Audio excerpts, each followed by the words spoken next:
दोस्तों, आप तमाम लोग जानते हैं कि भारत में सीएए यानी कि सिटीजनशिप अमेंडमेंट एक्ट को लागू कर दिया गया है। इस कानून के लागू होने के बाद देश भर में इस कानून को लेकर के काफ़ी चर्चाएं हो रही है। लोग इस कानून को एक बहुत बड़ा मास्टर स्ट्रोक की तरफ पेश कर रहे हैं। खास करके भारतीय जनता पार्टी और उनके विचारधारा से जुड़े हुए जो लोग हैं, वो इस कानून के नोटिफाइड होने के बाद जश्न मना रहे हैं। आप तमाम लोग जानते हैं कि ये कानून सन 2019 में लोकसभा और राज्यसभा से पास हुआ। उसके बाद राष्ट्रपति के द्वारा इस कानून को जो है अनुमति दे दी गई, सहमति दे दी गई, जिसके बाद वो कानून लागू नहीं हो सका था। काफ़ी विरोध प्रदर्शन हुआ। बाद में कोविड-19 की वजह से भी थोड़ा बहुत जो है वो कहा सकता है इस कानून पर गवर्नमेंट की नज़र नहीं पड़ी।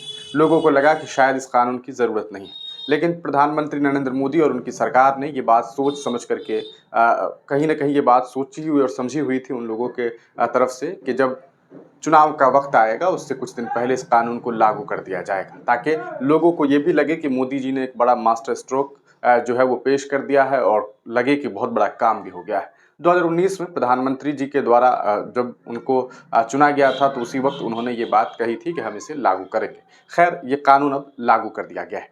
इस कानून के लागू होने के बाद मुस्लिम समुदाय के लोग भी काफ़ी परेशान हैं। कुछ लोग ये सोच रहे हैं कि आखिर इसका क्या कुछ मामला होने वाला है। अगर बात करें सिर्फ सीएए कानून का, तो सीएए कानून से मुसलमानों को कोई खतरा नहीं है। सिर्फ सीएए कानून से मुसलमानों को कोई खतरा नहीं है। मेरे इस लाइन को याद रखिएगा, सिर्फ सीएए कानून से मुसलमानों को कोई खतरा नहीं है। हाँ, अगर एनआरसी और एनपीआर को लागू किया जाता है तो उसके बाद ये सीएए और एनआरसी एनपीआर मिलजुल करके मुसलमानों के लिए एक बड़ा खतरा पेश हो सकता है। इसके बारे में हमने आपको पूर्व में एक वीडियो बना करके सारा मामला जो है वो बताया है। अब बात करें सीएए के बारे में। सीएए कानून के तहत जो प्रधानमंत्री नरेंद्र मोदी हैं और उनकी जो सरकार है, उनकी क्या कुछ मंशा है, इसे समझने की कोशिश करते हैं। देखिए, सीएए कानून के मुताबिक 31 दिसंबर 2014 से पहले भारत में जो भी नॉन मुस्लिम्स, मुसलमान नहीं, देखिए यही एक फैक्टर है जिसकी वजह से इस कानून का विरोध होता है। मुसलमानों के द्वारा जो इस कानून का विरोध किया जा रहा है, इसके पीछे एक बड़ी वजह यह है कि ये धर्म के आधार पर बनाया गया कानून है, जिसकी इजाज़त हमारा संविधान नहीं देता है। इसको लेकर के पूर्व में कई सारी बातें सामने आ चुकी है। कई सारे बड़े बड़े लोगों ने जो है इसका विरोध जताया है। लेकिन खैर, इस कानून के तहत दुनिया भर के तीन मुल्क हैं, जिसे आप मुस्लिम मुल्क के तौर पर देख सकते हैं। उन मुल्कों को अगर देखेंगे तो वो भारत का पड़ोसी है, जिनमें बांग्लादेश है। उसके बाद अगर बात करें, दूसरा पाकिस्तान है, और तीसरा अगर बात करें तो वो अफगानिस्तान है। तो ये जो तीनों मुल्क है, इन तीनों मुल्क के 6 कास्ट के लोगों को, 6 धर्म के लोगों को, कास्ट नहीं, 6 रिलीजन के लोगों को, जिनमें आपको हिंदू हैं, सिख हैं, ईसाई है, पारसी है, बौद्ध है, जैन है। ये जो 6 धर्म के लोग हैं, ये जो भी प्रताड़ित लोग भारत में आना चाहेंगे, भारत की नागरिकता लेना चाहेंगे, उन्हें नागरिकता मिलेगी। लेकिन यहाँ पर एक बड़ा पॉइंट है, एक टर्निंग पॉइंट आप समझिए। एक तारीख है 31 दिसंबर 2014। इस कानून के तहत भारत में इस तारीख तक जो लोग आ चुके हैं, या इससे पहले आए थे या इस तारीख को आए थे, उन्हीं को सिटीजनशिप अमेंडमेंट एक्ट के तहत जो है वो अभी जो नोटिफिकेशन है उसके हिसाब से उन्हीं को नागरिकता मिल सकती है। अगर इस हिसाब से बात करें तो सीमा हैदर को भी भारत की नागरिकता नहीं मिल सकती है।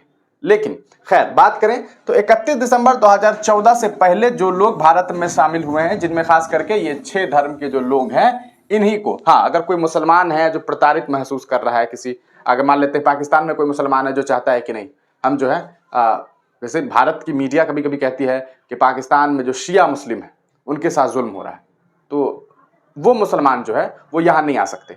कभी कहती है कि किसी सुन्नी मुसलमान पर शिया मुसलमान की तरफ से जुल्म हो रहा है, या तरह तरह की जो बातें हैं, या कोई मुसलमान व्यक्ति है जो वहाँ की गवर्नमेंट से प्रताड़ित है, तो उन्हें भारत इस्तेमाल नहीं कर सकता है। तो यकीनन ये एक मानवता वाली बात नहीं है, ये एक धार्मिक, धर्म के स्तर पर, धर्म के आधार पर एक कानून बनाया गया। भारत के 80 करोड़ लोग वैसे भी खाना जो है वो सरकार के पैसे से, यानी कि लोगों के ही पैसे से, लेकिन सरकार के द्वारा जो 5-5 किलो अनाज दिया जाता है उससे खाते हैं। अब सोच लीजिए देश के हालात क्या है। 80 करोड़ लोगों के पास अपना खाना खाने की हैसियत नहीं है, उन्हें जो है वो सरकार के स्कीम पे आधारित होना पड़ता है। लेकिन वो मुल्क दूसरों को कह रहा है कि नहीं भैया, तुम हमारे पास आओ, मैं तुम्हें नागरिकता दूंगा, तुम हमारे यहाँ रहो, हम तुम्हें सारी सुविधाएं देंगे। ये अजीब सा खेल है और इसके पीछे बहुत बड़ी वजह भी है। कुछ लोगों को खुश करना है, चंद लोगों को खुश करना है। कुछ रिपोर्ट्स तो ये भी बताते हैं कि सीए कानून को 2024 में लागू करने के पीछे, चुनाव से पहले लागू करने के पीछे एक और वजह है। वो वजह यह है कि माना जाता है कि बंगाल में जहां ममता बनर्जी की सरकार है, वहां चूंकि बाद में फिर ममता बनर्जी, असल तो बंगाल में ये लोग दोनों चाहते हैं कि हमारी हुकूमत हो, वहां के राज्य में हमारी हुकूमत हो, लेकिन ममता जी जो है काफ़ी परेशान कर देती हैं, नहीं जीतने देती हैं। तो ये एक रिपोर्ट सामने आया कि लगभग 5 लाख लोग जो है, लगभग 5 लाख जो लोग हैं वो बाहर से बांग्लादेश आ गए हैं। ठीक है ना, बाहर से बांग्लादेश आ गए जो शरणार्थी हैं। तो इनकी यह मंशा है कि उन लोगों को हम नागरिकता दें, ताकि हो ये कि हम जब नागरिकता दे दें तो हमारा वोट बैंक बढ़ जाए, है ना, हमारा वोट बैंक बढ़ जाए, और जब ये वोट बैंक बढ़ेगा तो मुमकिन है कि हमारी सरकार आ जाए। एक तरह की सोच हो सकती है जैसा कि लोग कह रहे हैं।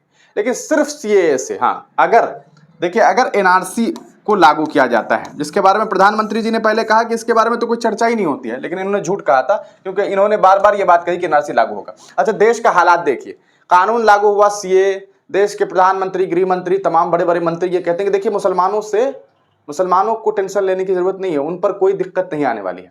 लेकिन उनके लोग और उनके चमचे लोग और उनके जो भक्तजन हैं वो कहते हैं कागज दिखाओ, कागज दिखाओ, कागज दिखाओ। अबे गजब बात है, खुद कुछ कह रहे हो, खुद कुछ कह रहे हो। तो दोनों ही जो बात है, ये जो बातें हैं, ये नफरत दिखाती है कि एक समुदाय से, एक खास मजहब से, एक खास धर्म से आपकी नफरतें हैं, और वो नफरत दिखाई देती है।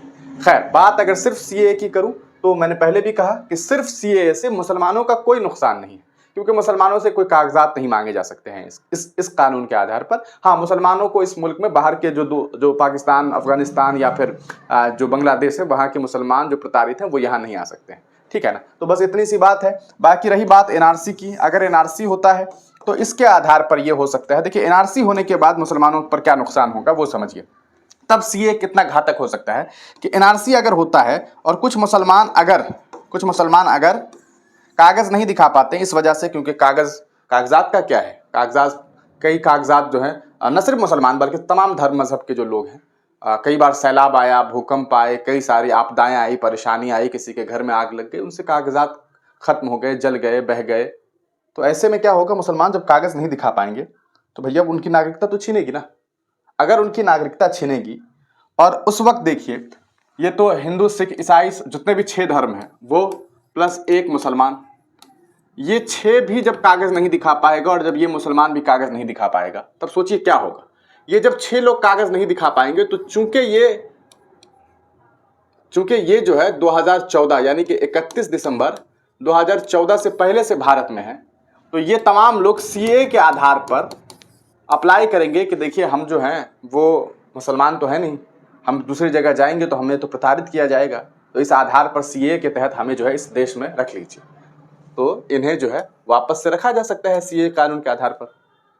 लेकिन मुसलमान अगर कहेगा कि भैया हमारे पास तो कागज नहीं है, लेकिन ठीक है, हम कहाँ जाएंगे, हम भी तो प्रताड़ित हैं, हम इस देश में रख लीजिए, तो सीए कहेगा कि नहीं भैया, इस कानून के तहत तो मुसलमानों को रखने का कोई बात ही नहीं है।